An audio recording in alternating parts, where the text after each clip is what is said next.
29ویں داستان ایک کمہار کی کہ بادشاہ نے اپنے لشکر کا اسے سردار کیا۔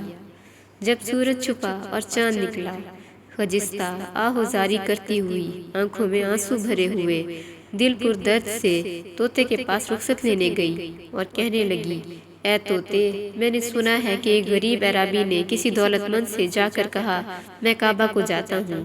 اس نے کہا بہت بہتر، دیر نہ کیجیے بلکہ جلد سدھاریے۔ اس نے کہا میں کچھ خرچ نہیں رکھتا ہوں۔ دولت مند نے کہا اگر تیرے پاس خرچ نہیں ہے تو مت جا، میں کتاب کی روح سے کہتا ہوں کہ جو مفلس ہو اس پر کعبہ کا جانا فرض نہیں کہ مکہ جاوے۔ خدا نے محتاج کو نہیں کہا کہ تو مکے کو جا۔ عرابی نے کہا کہ میں تیرے پاس کچھ زر مانگنے آیا ہوں، مسئلہ پوچھنے نہیں آیا جو تو کتاب کی روح سے باتیں بتاتا ہے۔ اے طوطے، میں تجھ سے ہر شب صرف رخصت لینے آتی ہوں اور تو بے فائدہ ادھر ادھر کی باتیں بکا کرتا ہے۔ نصیحت تو سننے میں نہیں آتی، انہی باتوں سے تجھ پر خفا ہوں گی۔ یہ سن کر طوطا ڈرا کہ کہیں ایسا نہ ہو کہ مجھے بھی کسی طرح مار ڈالے۔ یہ سمجھ کر خوش آمدیوں کی طرح باتیں کرنے لگا اور یہ شعر پڑھا، عجب نصیب اور ہماری قسمت خفا جو ہم سے تو بے سبب ہے۔ یہ کیا غضب ہے جو تو غضب ہے، بڑا غضب ہے، بڑا غضب ہے۔